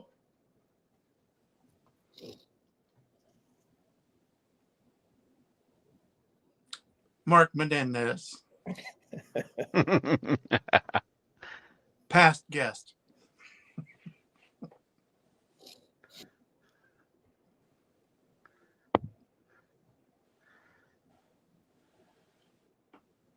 And I that's think it. John's on mute.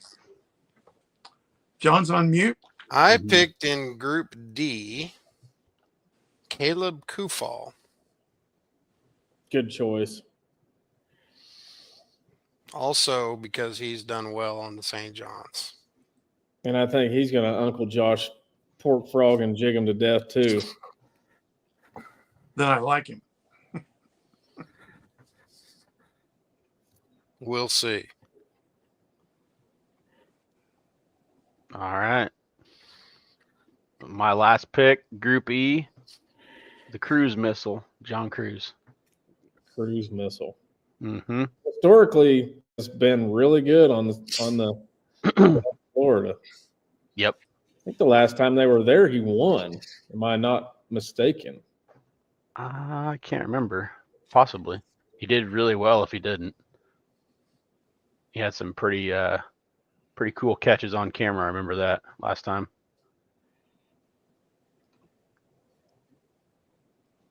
$2022 he won at the St. John's. Okay. Yep. So Mhm. I went with the guy that I usually go with probably about 4 tournaments a year, because you can't go with him 100% because he's an all or nothing kind of guy. He either is like smoking their doors off or he's in the last 10% of the field. And I'd like to maybe try and get him on the show at some point because he's a really awesome guy to listen to when he's talking. I went with Steve Kennedy. Oh, yeah. He's a veteran angler. He's been there, done that. He likes to pick up a big swim bait. He likes to throw the swim jigs, and he likes to flip. He's a versatile guy. And, the guy right above him, I was like, Iaconelli is right above him at a 1.2% pick percentage. And I think that's hard to believe too. Historically, Ike's not done well in Florida, but anyways, it just doesn't do either one of them justice. But we'll see how it falls. My bucket E pick, Scott Martin. A good pick. Just because he lives in Florida. That's it. That's the method to my madness. I like it. My bucket E pick is John Cruz.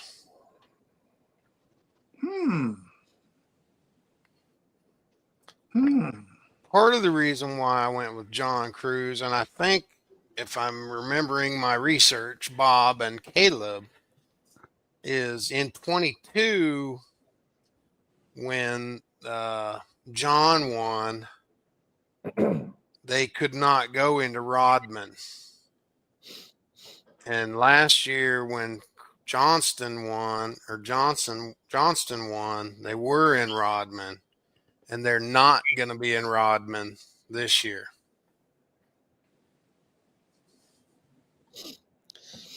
That was part of my method to my. Do you know why? Do you know like the inside of why? I don't. Is there? I don't know why.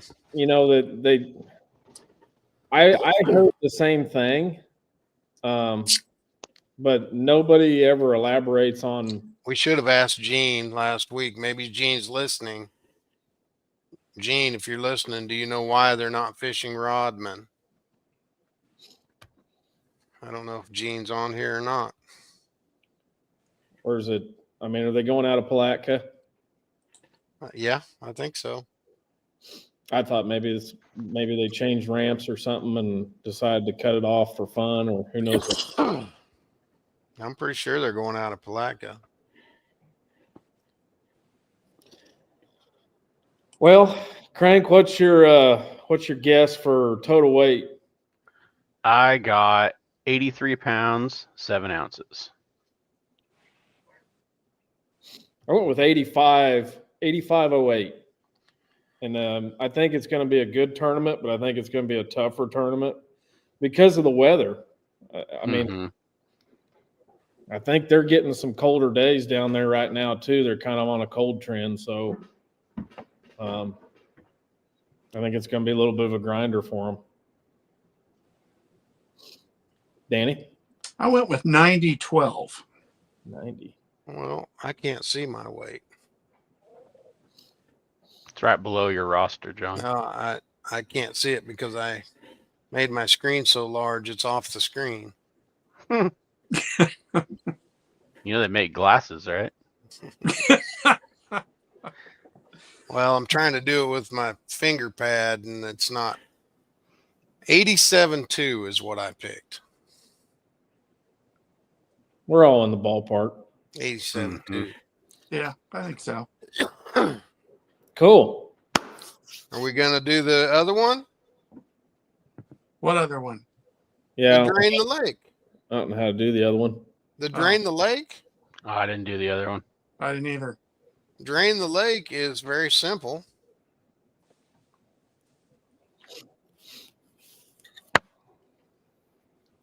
You click on drain the lake, and then you just pick. It sounds like something I'm going to do if the weather stays the same. If it doesn't warm up, I'm going to drain the lake. Drain the lake. You do the same thing you just did. Get your bracket open. And then the difference between drain the lake is you pick 8 anglers out of the whole entire roster. for this tournament, what makes it unique is once said angler is used, you cannot pick them again for the rest of the year. So the strategy comes in. For instance, Danny, if you picked Scott Martin for St. John's, you would not be able to pick him for Okeechobee. Or if you picked one of the Johnston brothers for St. John's, you would not be able to pick them for St. Clair or Champlain or North tournament, one of those North tournaments. So it's kind of a fun deal.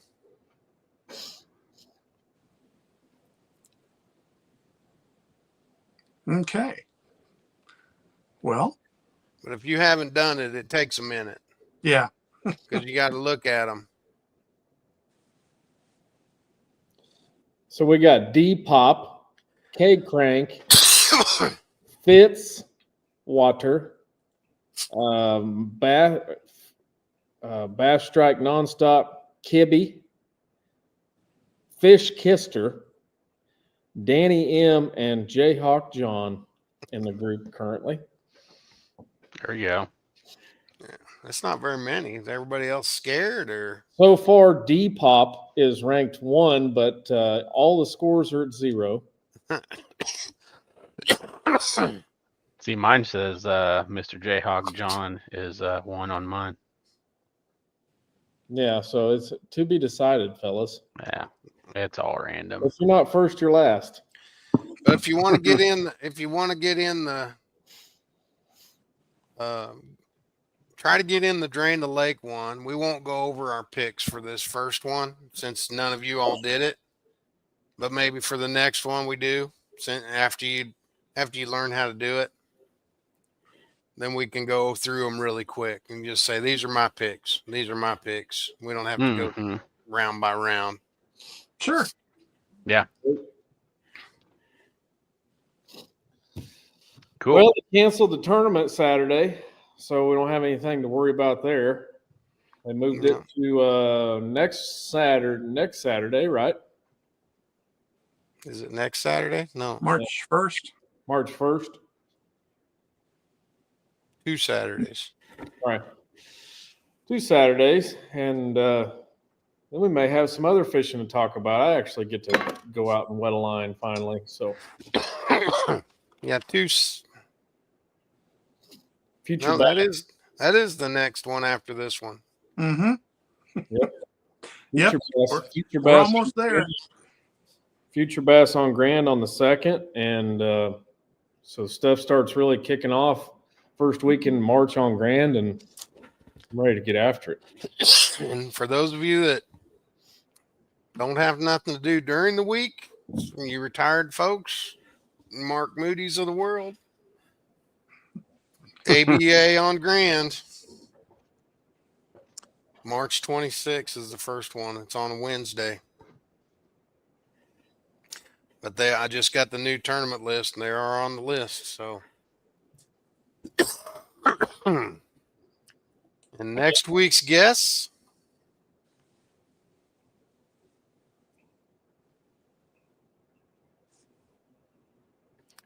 Mr. Marty and Marshall Robinson from the MLF BPT tour.